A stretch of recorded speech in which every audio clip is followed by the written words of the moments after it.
Yo, check. Ladies and gentlemen, my he's, she's, and theys, thank you for coming today. Thank you to Qube for hosting us. Thank you to Keep Hush and eott for bringing us together. Thank you to music, mental health, and more important, conversations. And your ears, you are bringing the room together. My name is Levy. I'll be your host for the evening. Thank you for putting up with me as I played some tunes for the last hour. Hopefully you were inspired. Hopefully you loved it. Hopefully it was amazing. We're going to have some, come on. Plenty of that. We're going to have some music later on as well from our amazing DJ and Mahnoor. We're going to have a tune from the sensational Namesbliss as well. And without further ado, we please welcome our guests to the stage. We have Namesbliss and Mahnoor.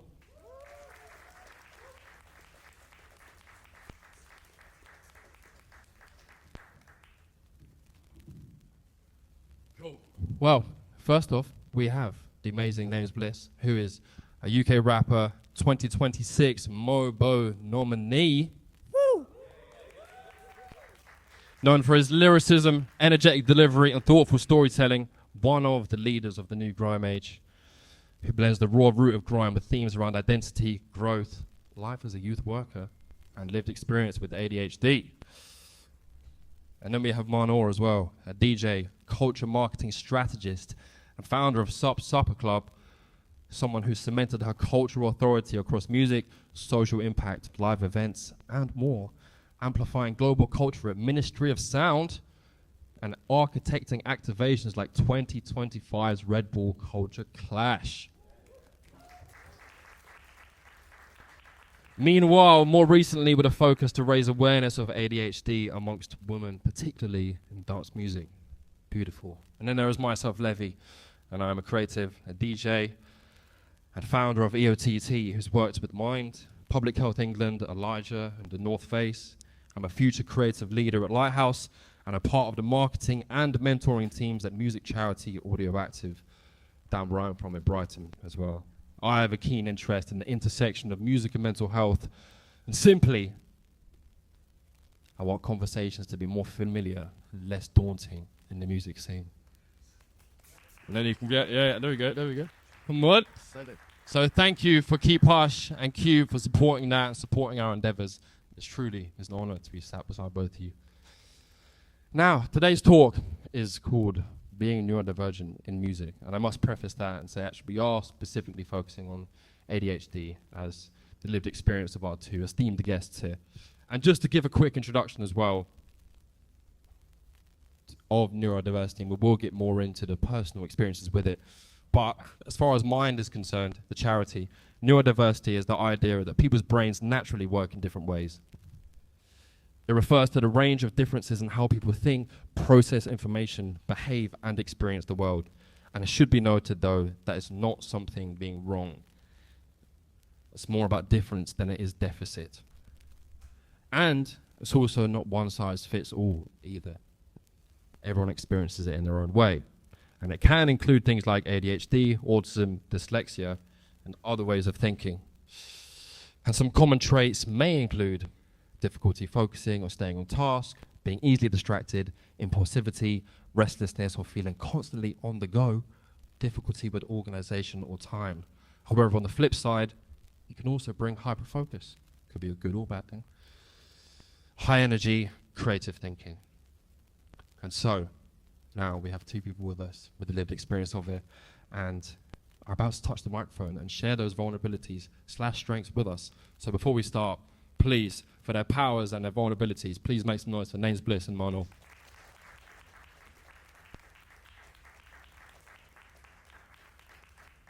And so, first off, easy question, maybe. How are you? Yeah, I'm good. I'm tired, but I'm good. Yeah. With the MOBOs coming up, any nerves, excitements? Yeah, I'm looking forward to it. I am. Yeah, I don't really know how I feel about it. I feel good, but yeah, I'm kind of like, sort of kind of get it over and done with as well. Yeah, if I'll be honest, yeah. Kind of be a weight off your mind, wasn't it? Yeah. I feel you. And Mahnoor, how are you feeling? Feeling good. I'm feeling rejuvenated. Spring, new moon. Beautiful. Nice weekend? gorgeous. It was actually my birthday. Oh, yeah. Stay cute.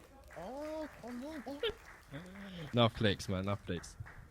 Cool. And well, just to get straight into it, with neurodiversity and ADHD, as we've mentioned, it's not a one-size-fits-all sort of situation.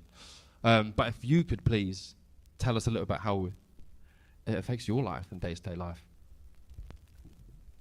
So, yeah, for me, I would say it's a challenge. I think it's a balancing act and it's a challenge and a balancing act consistently for me.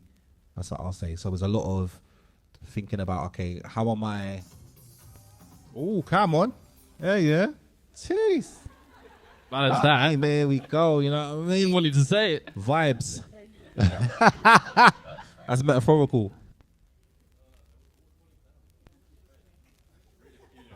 I want to see that. I don't have that shit. That definitely wasn't my tune either. But yeah, I think I would say it's a balancing act, and it's an education, like it's constant learning for me.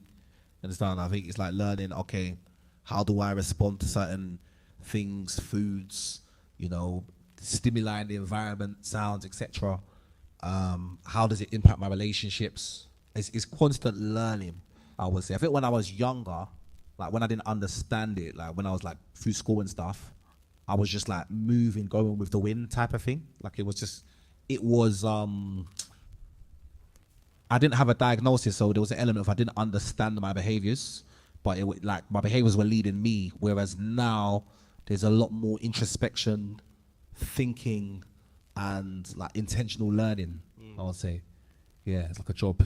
In a bit of a scary way, though, is it also like a case of the more you know you don't know? In a sense, I think the knowledge aspect is probably the most reassuring thing, because it kind of gives you a level of control back in a way, not fully, but there's more of I can understand this now. Whereas without knowledge, it was just kind of just going in all sorts of directions. Yeah, out in the dark, innit? Yeah. That's what I'd say. Who? Yeah. Interesting to say about foods as well. Yeah. Curiosity. What food's good? I'm trying. So even now, I'm trying not to burn out. I had like a couple shows in a very short space of time, and I've been on the go, and I'm trying not to burn out. So I've deliberately not taken any. I'm tired now, and I've deliberately not taken any caffeine, because if I drink caffeine past 5 p.m., I'm not sleeping, and then it becomes like a cycle. So right now, I'm like really trying to dial in. So that's like one thing. For example, like caffeine often for people with ADHD could be a thing where it can strongly affect sleep if taken later. But then in a way, like I'm so used to caffeine, I'm so used to that state of being wired and restless. So it's actually quite, particularly like in the afternoons or mornings, is quite not reassuring, but caffeine helps, I would say, in terms of the release of dopamine. If you want to get into the scientific side of it, in terms of dopamine release, caffeine after like 11 a.m. is good for me. But then caffeine after 5 p.m. can be disastrous for your sleep pattern. You'll just be up at 2 a.m. You're now doom scrolling for the rest of the, it's long. The knock-on effect of that the next day is dark. Yeah, dark. I feel you. What about you? Any foods that are good or bad for you and your neurodiversity? So there's very few people that can speak to this better than me, but I find that there is some reality in like sugars and processed sugars, especially like being something you're more prone to seek because of that dopamine release you want, and like the quick like upper is for you like a stimulant, but it actually makes your ADHD a lot worse. So I'm trying as like my birthday manifesto to try and like cut my refined sugar at the moment. I'm unmedicated at the moment as well, so I've been told to try and take omega-3. So I'm trying to get more of that in to counteract the lack of medication, but I don't know if it's working well just yet. I'm kind of the same with caffeine as well, to be honest, though sometimes I find it's a leveler because of like how fast our brain is. It's not really that it wires me per se, it just kind of neutralizes me. But that's not a good thing to rely on to neutralize yourself, because it can get like dehydrated and like just get addicted to it quickly. So I can't say I'm anywhere conclusive with anything just yet, but those are the things I'm trying to do into it. We're learning each day. And so back to the original question as well. How does your ADHD show up for you? It's there every day. So I work a 9 to 5 and I do go as well. And my 9 to 5 is great because my team are really supportive in my in being I guess successful for my neurodivergence, and just for making sure that I'm not made to feel that I'm constantly chasing my tail.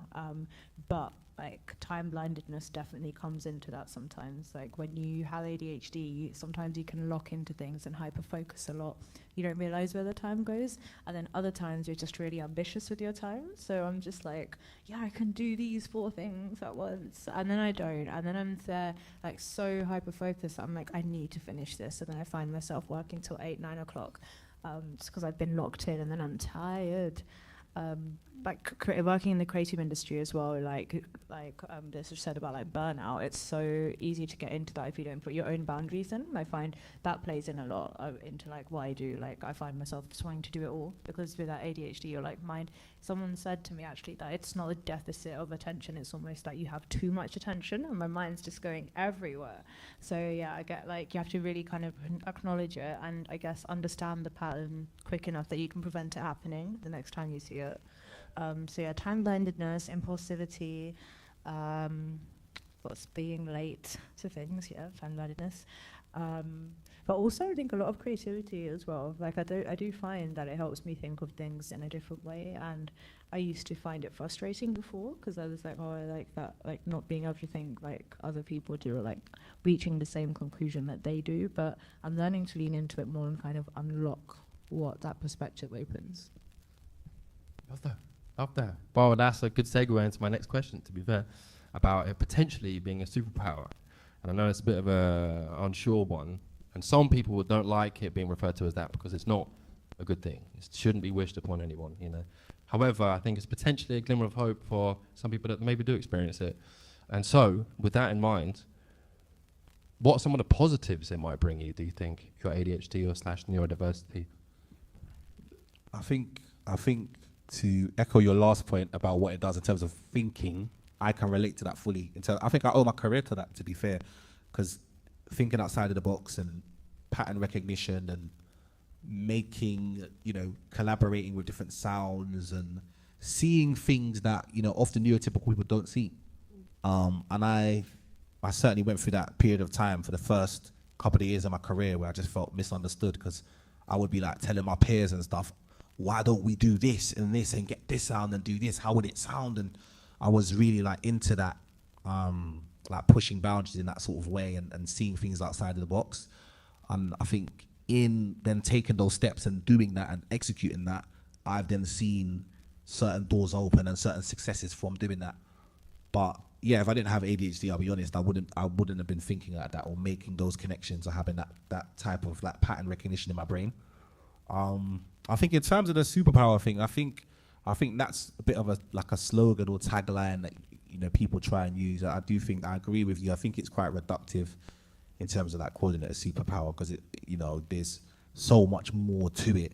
And I think people that benefit from, I don't know, maybe my art or other people's art who are also neurodiverse might just see that it's quite one-dimensional. They might just see, well, you're able to do this and you're able to do that, but they don't see the full picture of how it impacts your entire life. But I'll certainly say, yeah, with divergent thinking and thinking outside of the box is, yeah, definitely a superpower in that way. Yeah. Do you feel like you'd still be a grime MC? Do you feel like you'd be a Mobo nominee if you weren't ADHD? Oh, outside? Well, no way. No way. Yeah. I'm not even saying that for effect. I'm thinking if I read there's no way, because I think a lot of what drives me. So even when I first came into the game, a lot of what was driving me was a feeling of inadequacy. So it's kind of a paradox in a way, because a lot of my friends that grew up with me be like, "Oh, Bliss, you're so confident," and they're right. I'm confident in terms of it's you can feel two things at once. I'm confident, but then I would feel inadequate at the same time, and those two things were always present. So I was socially confident, but then I felt I'm not enough, and a lot of that was to do with schooling with ADHD, the shame, getting in trouble, getting excluded, all of that stuff around that kind of build something in your brain of you're not good enough, you're not like other people. But then on the other hand, you also have this ability to articulate yourself in a certain way or rap or do creative things or whatever. So I think that chip on my shoulder, that feeling of I need to prove that I'm enough, just drove me in a different way. I never really needed motivation because that was like such a fire to just prove.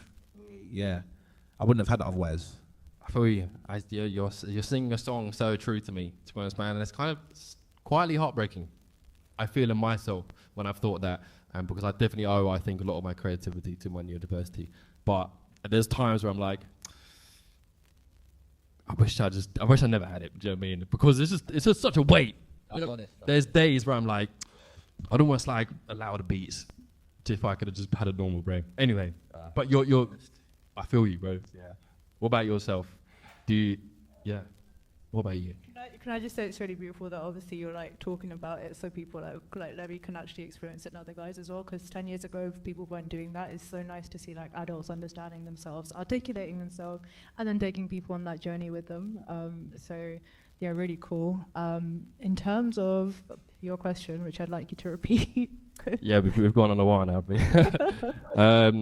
It was basically on the more positive side of neurodiversity/ADHD. How do you feel like it has been, for want of a better word, a superpower for you? Do you know what? I find that saying so misleading and jarring, because for the most part, ADHD is very debilitating, and I think it's only when you get to understand it, understand your patterns, and understand your routines, that it then becomes a superpower for you outside of just creative thinking. So when I understood it myself, I guess what I found that was really positive about it, I guess, was the different way of like looking at things. Number 2, the hyper focus, because when you're DJing or like practicing sets or like practicing anything, like, you know, you can just lock in for ages and not realize it, and then like reach flow state like a lot easier, and like great things happen when you do that and when you get the time to do that.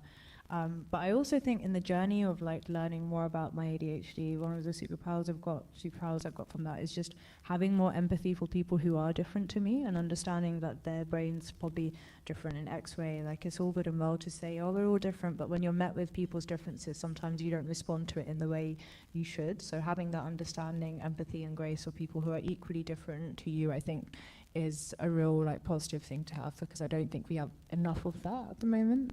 So yeah. I love that. I think that's a great point as well for culture and wider communities. And I have a young niece who's 11 now, and she's getting to sort of that age. She's showing the traits, basically, and I'm just like, I feel you, bro. I just feel you, innit? So yeah, that's a beautiful point you made there. We touched on the personal a little bit there, and now I want us to talk a little bit more about the culture and get into some social media and the industry as well. And after this next section as well, rather than leaving the Q&A right to the end, I will, after 5 or 10 minutes, put it to the room. So if at any moment you have a particular question or a thought on something one of these has said, then feel free. But you have to come a little bit up here, because the mic lead is only so long.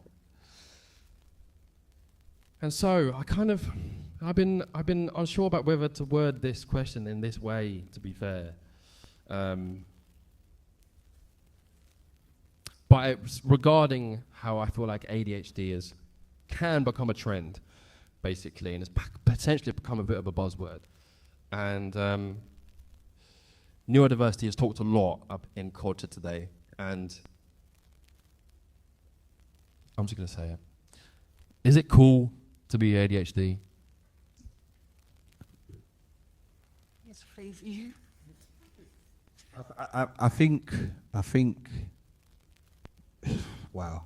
Do you know what it is? I think if we're talking, because I used to work in a music college in Hackney, and I think that question was formed from people who were working with teenagers who were figuring out group identity and different things, they were trying to meet the need of community and meet that need, particularly when you're a teenager as well. Like, it's a different place. Like, your psyche's in a different place.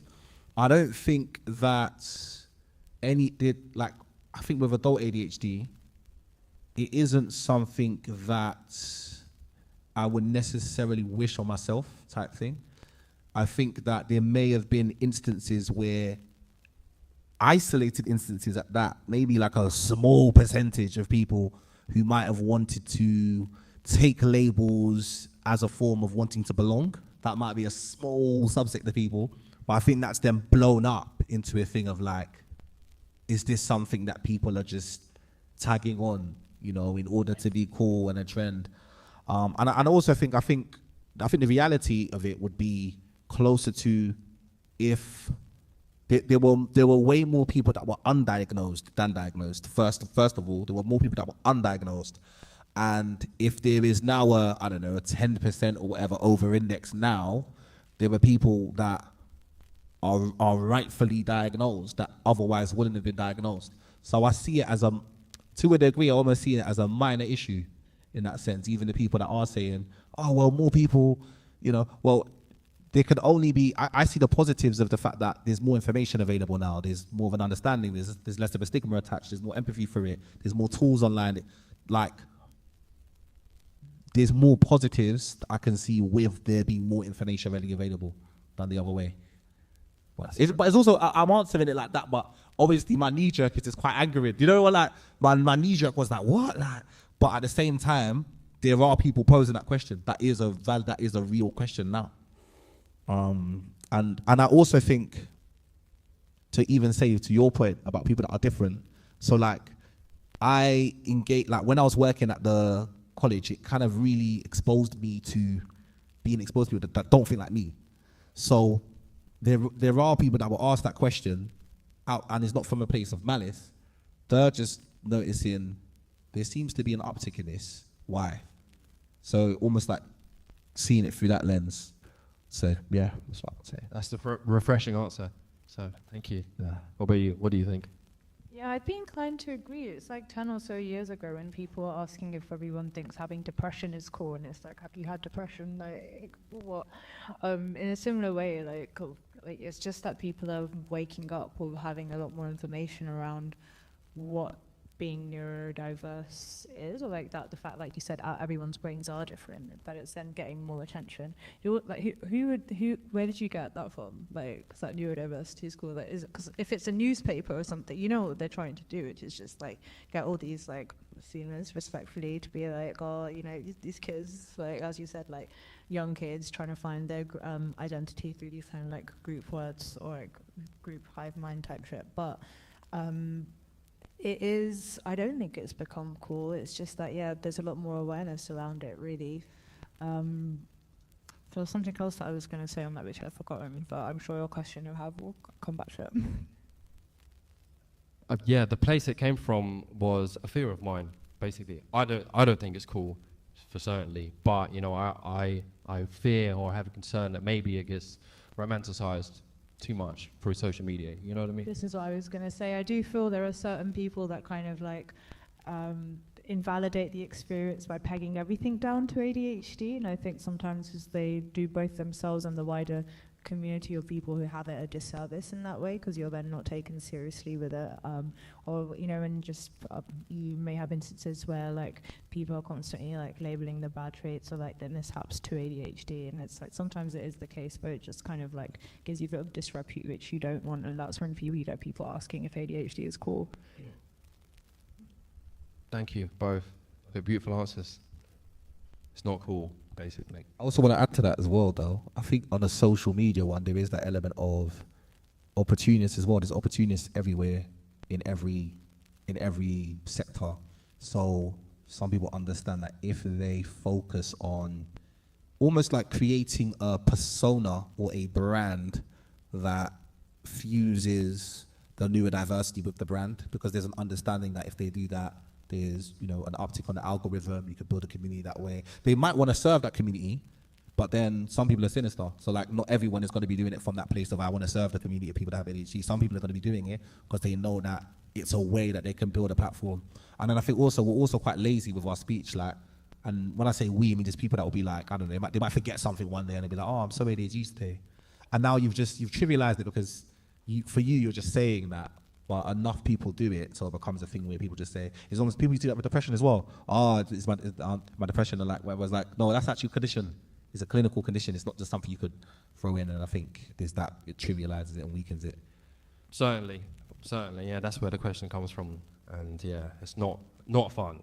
It's not fun. You know. Does anybody have a question on the matter? Yes, sir. I'll bring the mic. My shot in fifth row though. I'd say talking about like the stigmatisms about ADHD as such, specifically, I kind of can resonate with what you're talking about with social media and stuff and how it is trivialized. But I'd say, how have you found it quite personally? Because I think over the past 5 years, there's been a definite uptick as such, as people weren't talking about it previously. But how have you found it within maybe personal culture, friends and family? Because I mean, I think for the past, until kind of recently, it's more so being accepted, more so being understood as this is actually something, rather than, oh, you're just saying it because you're having a bad day or this or that. Do you kind of understand like where I'm coming from? Such like, how would you, how have you kind of coped from a cultural perspective and family? I'll take it.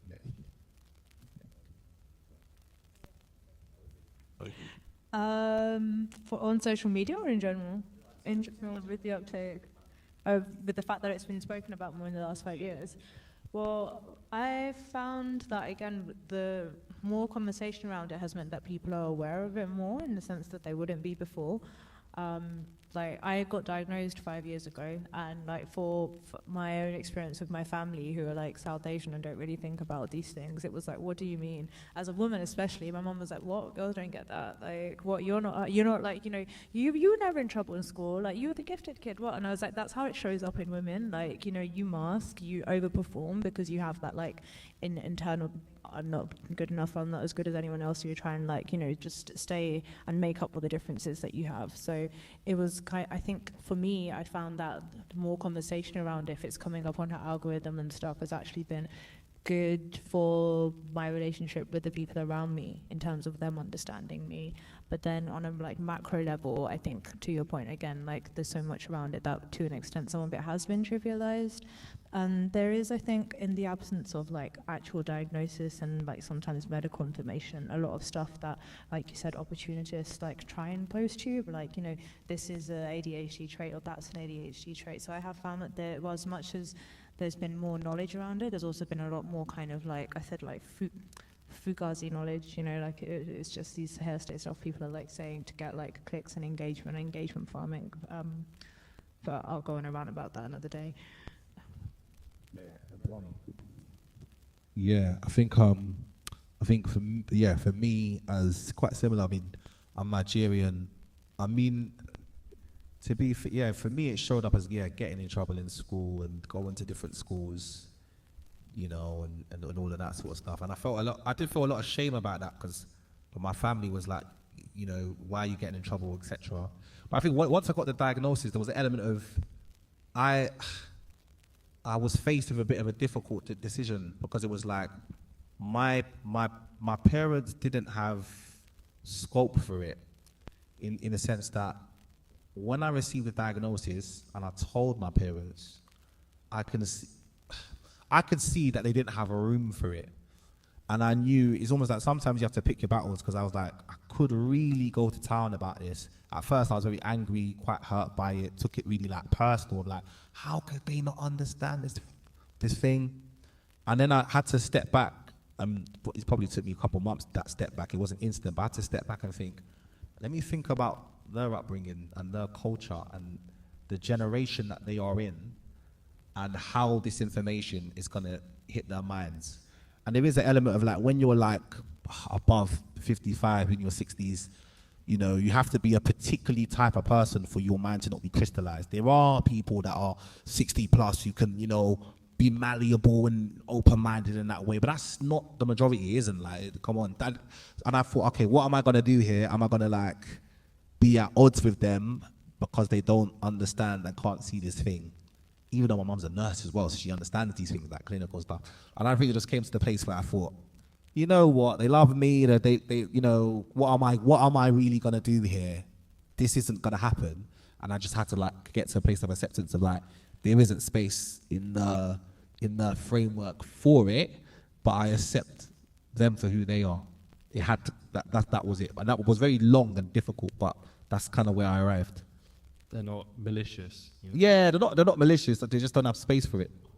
And I've kind of thought, is what it is. Well, it's one of the unfortunate things about just the harsh world that we live in, isn't it, man? But it's powerful of you to kind of accept that and sit with that. Because I feel you. It's like, can't they get it, man? Like, you're not listening. You know what I mean? Well, And also, my mum has it.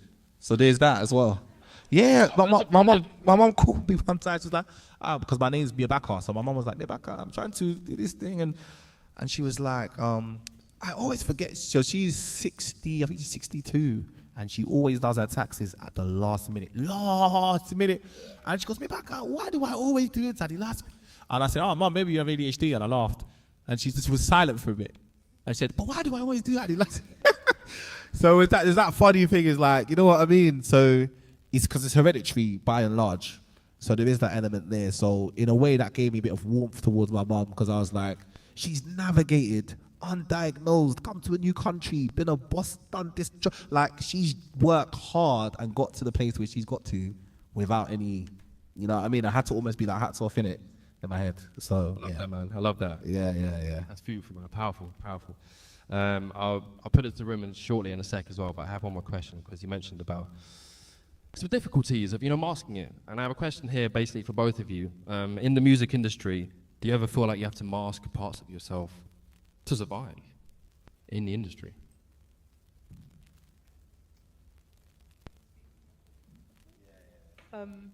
I guess not necessarily when I'm DJing, but working in like the music marketing industry, I'm not always the most forthright with declaring that I have ADHD because of the fact that it does come with the perception that you're going to be like too disorganized to do the task or like, not get into a project or something. If anything, sometimes I overcompensate for it. Like sometimes I'll be doing a project management role and people will be like, you're so organized. I'm like, yeah, because I literally have to be right now, otherwise you're going to fire me. But it's not coming naturally to me, So there's those elements I have to mask. Sometimes now I found like the place I work at, they're very like flexible with like how they operate with me. So I can sometimes just let them know I was late because my time got the best of me. But previously it would be like, oh, sorry, like the bus stopped, 2 stops before and stuff like that. I just don't want them to let them know that it was just my poor time organization. Because it does discredit you. You are seemed like not, I guess, fit for the task. But then on the other side, I think the one thing that drew me so much to like dance music previously is just that I feel like it is more of a welcoming space. So then as a DJ, I think my experience is a lot more different in terms of not feeling like I do need to mask it because I can just almost come as you are and like it's a space where you can kind of just find that self-release and regulation. Almost encouraged. And what about yourself? In the music industry / at work, do you feel like you ever have to mask it? I think at work, definitely, I had to mask it. I was doing a lot of, my job consisted a lot of admin and then navigating high risk situations. I think my boss at the time thought I was trolling him because when there was a high risk situation, I would switch on and it was almost like my job became real when there was a high stakes situation. I was working in safeguarding, so I don't know, it might be someone with a knife who stopped one of the students outside the gate, and my brain would just be like, doom, and navigate it. Like, I thought I was like, yeah, it's mad. If I say it, like, some of the stuff that happened was mad, mad. But I thought I was like, I don't know if anyone's watched Luther on BBC back in the day. I thought I was Luke, because I was like just navigating a lot of high-risk situations. But then when it came time to like do the admin and the reports and the things along those lines, they were always late. And I think he, my boss at the time just thought I was, because he was like, how you're able to do this at such a high level and you're not doing this, so you must not respect the company and you must not respect these different things. And I was like, it was to do with ADHD. So it was hard. Masking was difficult at, in those sort of workspaces. But in the music, I feel free, because I feel like a lot of my peers, there's an understanding, and with performance, particularly when I'm doing long sets, that's where I see a real advantage to have an ADHD in terms of the things I can do spontaneously or whatever. I'm able to just like really like take the mask off completely. But in terms of like negotiations and labels or brainstorming, like meetings like that, I find it difficult with regulation, like even emotional regulation sometimes, because there are some things that I would know that I know, but But then I'm frustrated because I'm like, I'm gonna have to wait 7 minutes for this to go all the way round, and then we're gonna arrive at where I already know where we're gonna arrive, and it can be quite frustrating in terms of like navigating that sort of stuff. Yeah. I think it's because we Yes, we just got like, it's like we know we, yeah. It is like that. It is that. Anyone else got a question? Please do. Go on. This is a DJing question. Clearly, there are more neurodivergent DJs in the general population. Do you think that there are particular ADHD traits that make are kind of good for DJing? Do you think ADHD people naturally have traits that make them good DJs? Absolutely. I think it delves back to the hyper focus, which allows you to kind of like focus and become more technically advanced. Like, you know, there's 100,000 hours, or was it 1,000? It's 100,000. That like you're really being able to practice through things, I think, you know, which we can kind of harness well, and especially because of the fact that we are drawn more to do a lot of that when it's things we like. So there's that element of it. Scientifically, I spoke to this coach who's looked a lot into the intersect between ADHD and dance music, called Coach Tristan Hunt. He's really great. I think he's like Labyrinth's ADHD coach at the moment as well. So he like coaches a lot of people through it. And he was saying that he found, like through the studies that he looked into, that the kind of, especially when it comes to dance music, it's like the fourth ball and the like regular like pulsating beat that does something to kind of really activate and stimulate your brain, like the dopamine. So I guess that really helps you be a lot more creative with it as well. Outside of that, I think also just the way of like not necessarily looking at things in the typical way, I guess, really helps you kind of explore boundaries and like go further with things as well. But then I'd say there's the flip side of the social engagement element. I've seen my neurotypical friends, like actually my friend Artie, who's a DJ, she's really good at this. Like after a set, she will just talk to people and they'll come up to her and be like, "Thank you, that was great," and she'll just be talking to them. I get so like overstimulated that after my set I have to run out. Like if anyone tries to talk to me, I'm just like, I freeze. So it's like, I think, yeah, it has. I think we're attuned to it kind of differently. Yeah, the drop off from like such high energy, it's like a plummet. You know what I mean? Horrid for you. Thank you. Great question. And question over here. 2 questions. We'll go to the next one.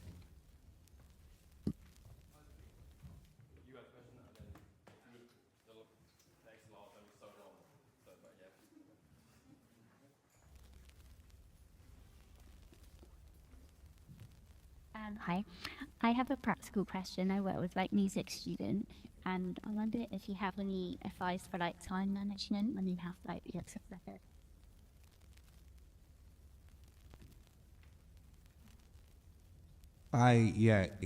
It could be challenging. It can be challenging. When I was teaching performance, I did use a lot of like competition elements and false deadlines. That was helpful. There was one of my students where I would have him work outside the classroom, and I would like be within like the Google Doc, and I would give him like a false deadline, so that for him he feels like he needs to get it done ASAP, and using competition. I think like using techniques that stimulate dopamine. I think that's the main thing, and I think one of the most obvious ones would be the competitive element or the false deadline. If the young person is extroverted and has ADHD, I think headphones and separate room is certainly helpful, because oftentimes what I found is when there was a young person distracting the class or stimming or doing something along those lines, trying to get other people off task, often it was the classroom or the lights or something was too overstimulating for the learner, for the young person. And it's mad because sometimes like they wouldn't even know themselves. You have to like really think about it and think, okay, what is it that's causing this? And then you might see a change in behavior when you experiment with these types of things. But I think it's that constant experimentation. But it's it's intentional experimentation. They're not random things. So for me, it was okay, maybe separate room, maybe headphones, maybe competition, but they're all things in and around trying to release more dopamine in the young person's brain. I really like that because what you're doing is reducing the number of things in the space that they can be drawn, their attention can be drawn to. That, yeah, I would echo that. And I'd say with the kind of false deadlines thing, sometimes like what I found even as a working professional is I still use the Pomodoro technique, was like working for 20 minutes and then having 5 minutes to it off, because I like sometimes it's that kind of like crunch where you're like, right, I'm gonna get these things in done here, which really helps. But I think creating the sensory environment like what you described is really cool, and I wish they had more of that when we were younger, like the understanding of that. So I'm really happy that you asked that question as a teacher. This is great. This is great knowledge. Beautiful, man. I did not know ADHD coaches existed as well. That's amazing. God, sir, please. You know, the ADHD is real when your foot is tapping to get your question out. Like, all right, 2 questions. You kind of partially answered them in the chat, especially off the last one. I was going to ask, firstly, before about management. You mentioned diet as well. I think someone mentioned omega-3 as well. Do you have any other dietary management? I know I've heard a lot about magnesium. I've been trying magnesium for a while. It helped me sleep, but I didn't know about the effects for helping ADHD until recently. I've seen so many other things. I'm still waiting, and I wanted to ask if you guys have I've been on using any of the actual prescribed medications, if you've been, because they got a few, and I'm still waiting on, that's a long ass wait, bruv. It's crazy. Still waiting for that, and you've got all these pseudo nootropics and all these other things as well, on personal experience. But also wanted to know, my second question with management, another technique. Have you guys tried body doubling? What do you think about how's that work for you as well? I think, to say the last part of the question, body doubling, that's one that's definitely worked for me.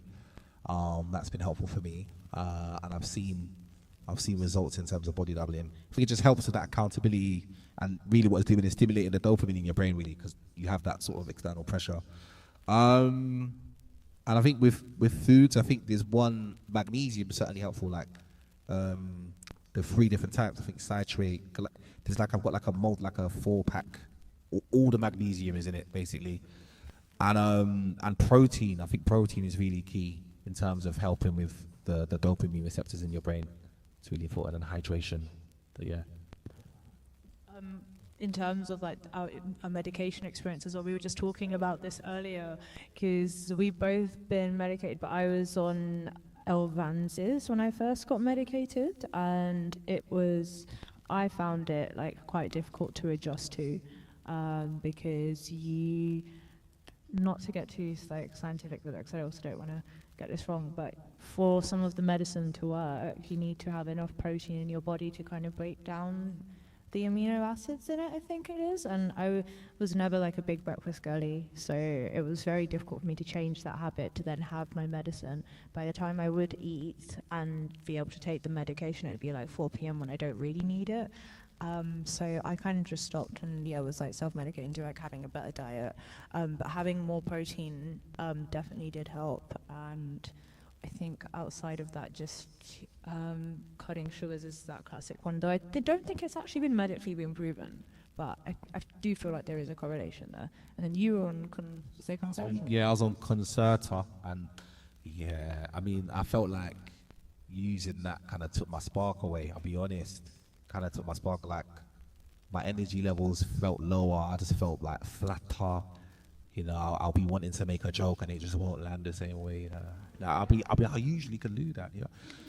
Yeah, man, it wasn't. And even with writing, it wasn't helpful. And I tried it for a good month, I would say. Then I got serious withdrawals. I got really bad withdrawals afterwards. But I know it. I know it can work. I mean, as much as I'm saying that, I think I am an individual case. So I know there are people that take, Elvance and Concerta, and it does work for them, but that's not for me. Can I just say, like, when I spoke to Tristan, I do love to bring him up again because he really knows ball with this, but it's just like managing ADHD is like part medication and part like just managing your symptoms with things like routine and imposing routine yourself. And it's something that people really recommend in the absence of like, I guess, just having the official diagnosis. I did read a really good article last week though about how we're getting more ADHD diagnoses in the country now, or even just in London, but in different boroughs. So they've like, certain boroughs have done call outs to other boroughs where they're oversubscribed to be like, we don't have a waiting list, so come through this way. But in like, whilst you're waiting for that, I think having a routine and having like an understanding of what your symptoms are and how you can treat them is really useful. One thing that I have been trying since I spoke to Tristan is like cold showers, which I hated the idea of, but it really wakes your like nervous system up and kind of brings you that alertness that I think sometimes you might miss if you don't have like anything else to kind of power it, or anything that's, I guess, healthy for you. I love a cold shower, me. I love a cold Crazy, enjoy it. I love the feeling afterwards. I don't enjoy it during, but sometimes it's good because it's intense. You know what I mean? It's like, you got, you know, and then when I'm have hardships for later on in the day, like my manager's giving me jiff or whatever, I think there isn't cold water pouring over me right now. You know what I mean? It could be worse. Or like going for a run. So I feel you. Something more from the people. We have had a couple of Instagram comments, which I just thought would be interesting in the post that we've made in the past couple of weeks. And one of them goes, music wouldn't be what it is without the creativity, passion, and deeper understanding of music that neurodivergent people bring. I wonder what you guys think of that. Yeah, I agree. I mean, that's it. I mean, I agree. I think there's one song I have about one of my young people. Something happened to... it's a long story, but essentially, I think even in terms of the ability to convey emotion, so like on the negative, like a lot of things are double-edged sword. So I can talk about RSD, the rejective sensitive dysphoria, and talk about how that can make navigating emotions difficult, or like the difficulties around emotional regulation. But I think I've come to understand that is more so the strength to like the emotions are stronger and the ability to navigate them is more difficult. But when you take that into writing, you're able to transmute emotions in another way. So I'm quite used to, if I'm performing certain stories and different things along those lines, seeing the emotional impact on the people I'm performing in front of, because I'm feeling it when I'm performing it at a very deep level. And I think, I just think it's the way we're wired, and not everyone can do that, you know? Yeah. That's deeper. What about you? What do you think? Yeah, I definitely reinforce that. I mean, I feel like that's example alone of like the fact that it takes a certain kind of like passion or drive to want to be in this industry and actually then try and do other than it, because it's not easy to navigate and it is really tiring. But as people with ADHD, it's something that if you're interested in, you will like chase relentlessly anyway because of the joy that you get from it, or the dopamine that you get from it. I also think like compared to other industries, sometimes it's also, although it has a long way to go, I feel like it's still just a little bit more accommodating in that, like, you know, that diversity in thought is almost welcomed, because that's how like you get all these new edges in music and so on. So I would definitely agree with that. Yeah, fire. One of the other comments goes, and it kind of, you mentioned about, you know, acceptability, and earlier on, another comment went, music provides a socially acceptable way to stim.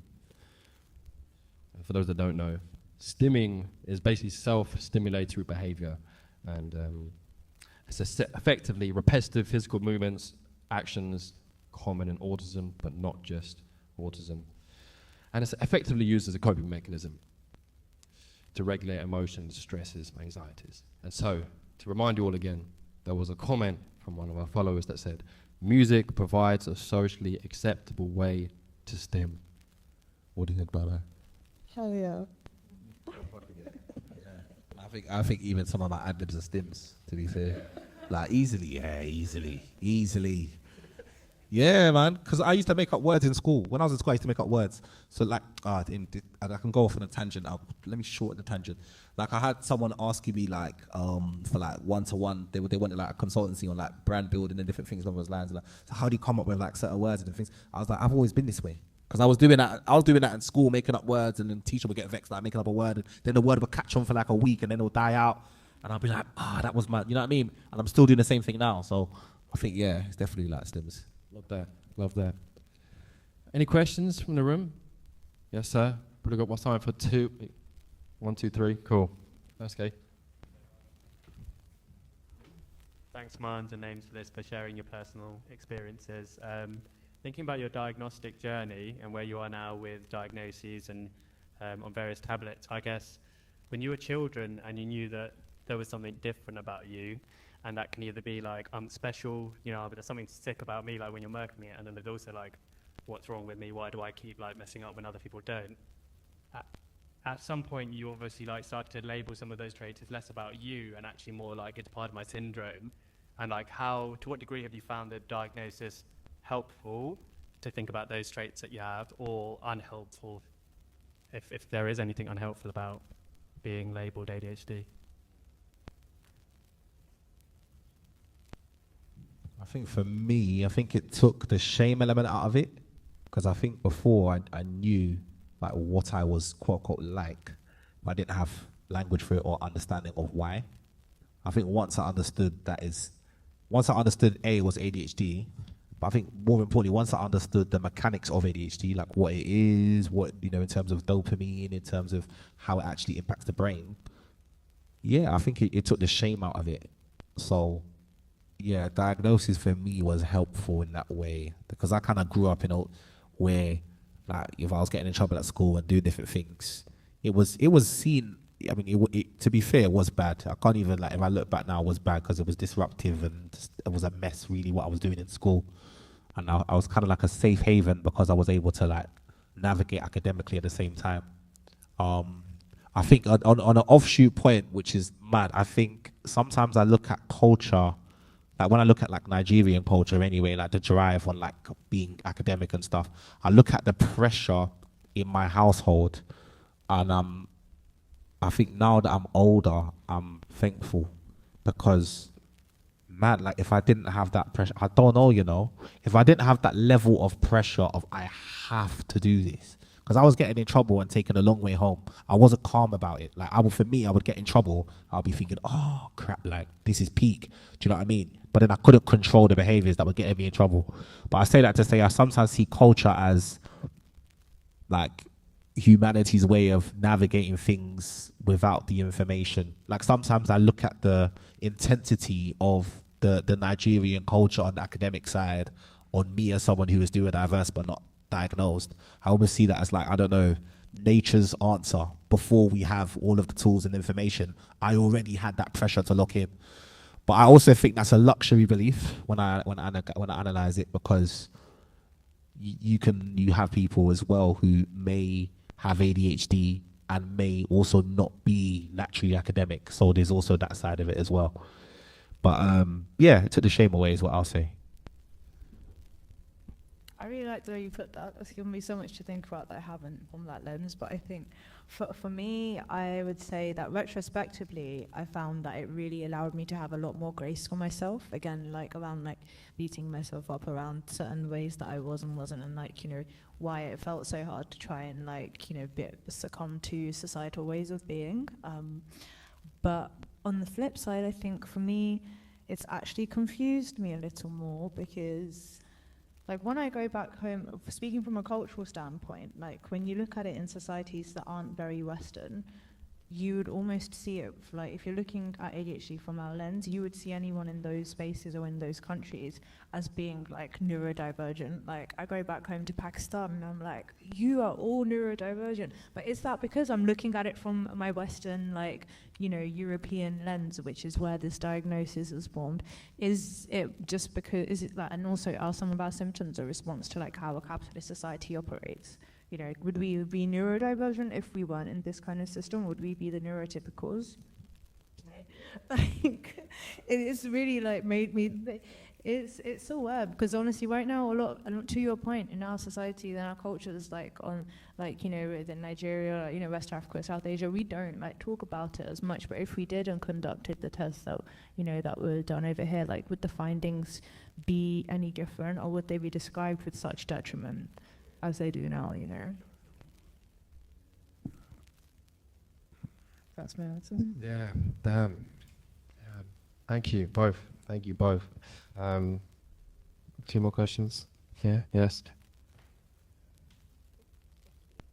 Hi, thank you both for sharing. I guess this is kind of industry because I do J as well, and I really relate it to when you come off the decks and it can be really, really overstimulating, and I find how people talk soon. So my question is, how, for someone who doesn't necessarily do like the typically, because I'm older than she, what level do you think like over explaining yourself to people? Like, when do you feel like it's okay? How much you explain to someone who you are, because you could be perceived as like, oh, she's all that, or oh, she's has a lot of social or something. So, yeah. I'm really sad that that has to be the conclusion that people come to when you don't want to explain yourself in today's society, because I think more people should know that there's a million different reasons why you may not be like that in the environment. And I think other people who are DJs can probably relate. So, like, who are like not even just DJs but artists who know that they're kind of like, you know that they have to be extroverted at one time but would prefer to be introverted can relate. But for like the layman person who needs that level of explanation, I think it's so situational. And I find that sometimes, rather than explaining yourself before the thing happens, I've now found it so much easier to process like interactions with, by the way, I'm feeling, I've got ADHD, or like I'm feeling overstimulated. So if I tell you like not to put your like hand on me, because the dance floor is really like stimulating, and we get locked into it from like an audio sensory perspective, but sometimes because you're so locked in from that sense, like you don't want to be tactile, because then that's super overstimulation. And I would just, before I start a conversation, because everyone's going to be like being all touchy and like jolly and stuff, I'm just like, hey, nice to see you, by the way, I get overstimulated when people touch me in the dance, so please don't do that right now. But yeah, what were you saying? And it works. Maybe sometimes they think I'm a weirdo, I don't know, but it just means that I'd feel less stimulated. So yeah, it's just situational, I would say, anyway. I don't know if you have a different response to like when you're meeting fans and shit.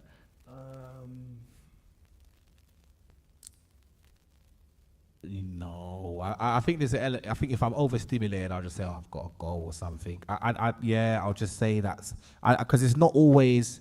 I think if the context allows for there to be explanation, then I'll give one. But I'll be lying if I said I would always give an explanation. Like sometimes you're just tired and you just need to go. And if they go away thinking that, it's not ideal, but there's an element of like the truth is I needed to go. I think it would be worse if I was to it would be worse for me if I was to snap at someone who supports me. That would be worse. Like if I was like, don't touch me or something like that, then it's like, so I would rather just be like, go on. And if they're disappointed, they're disappointed. We all get disappointed sometimes, innit? You got to deal with it. Do you know what I mean? Yeah. Oh, sorry. I don't. Yeah, I think I answered that question more for me. You're asking for you. I think. Do you know what it is? I think. Are you almost asking for like strategies for yourself to use type thing? I think it's the debate between like I don't want to explain myself, but Yeah. I feel the need to because I don't look a certain way. The pressure, almost like the pressure too. And I hear that. I don't know if that's okay. Oh, well, I knew it. Yeah, I think in a way I think like that pressure, like sometimes letting people down, it's part of it. Obviously not always, but sometimes it's like you choose yourself. You've just done a 45-minute set. You know what I mean? You know what I mean? Green room. In a world where your brain never stops running 24/7, but also the world itself never stops running. Burnout is very real, and especially in the music industry, one that's not very forgiving. How do you personally deal with burnout and preventing burnout? Is prevention is better than cure, but sometimes you can't. So, do you have any tips or suggestions?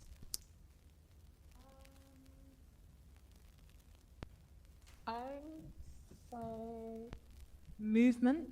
If you can't actually take time out from certain things, I think it's nice to be able to have some level of physical movement that you're in control of, whether it's running or walking or actually exercising. I think can just help you feel more stabilized. But then when there's a lot to be doing in the industry as well, I think sometimes if you can, working seasonally is a lot better than trying to like do everything all year round. It's something that I think DJs or artists who like do this quite well in that, like, you know, might say January to March is like your studio's time, and then like you know that from March onwards you're like doing a few shows, and then come summer it's like festival season, let's go there, and then it kind of goes on. I think if you're working in that kind of space, being seasonal can work. Outside of that, yeah, I think it would just be things like movement or limiting certain activities as well at certain points. It's hard. It's really difficult sometimes. Like, but you have to make as much space as you can for that less time. And sometimes, if the work is hard, that does mean putting a pause on your social life as well. Because if you're doing both at the same time, that could be double burnt out. And it's like, 'cause, you know, as much as you want to see your friends, if you see them today and then quickly go to work the next day as well, you're doubling it up. So, but that's the one piece you have control on. You have to go into work. You don't have to see your mates or like do that thing. So then you can kind of just take a pause and it'll help you later on. But I'm not necessarily good at that. I'm trying to be better though. So that's all I can speak up for now.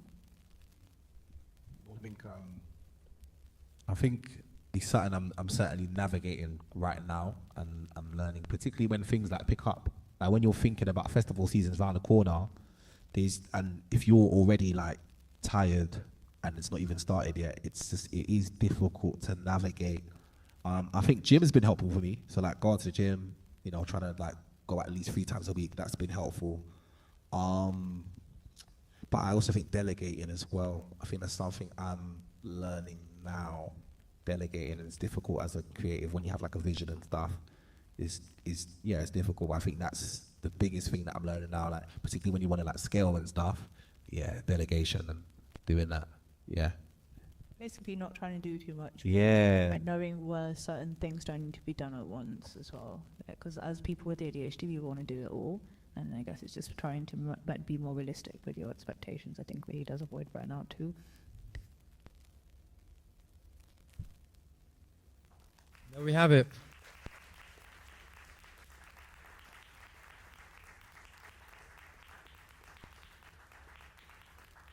A wholly refreshing, inspiring, powerful and energizing conversation from the both of you.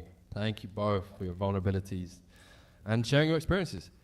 One thing, as we all know, it can be hard to talk about our minds, you know, let alone on camera with all of these eyes looking at you, you know. So please, for one final time, if we make some noise. We're doing so well. No, don't go. For one last time, please, can we make some noise for Namesbliss and Mahnoor?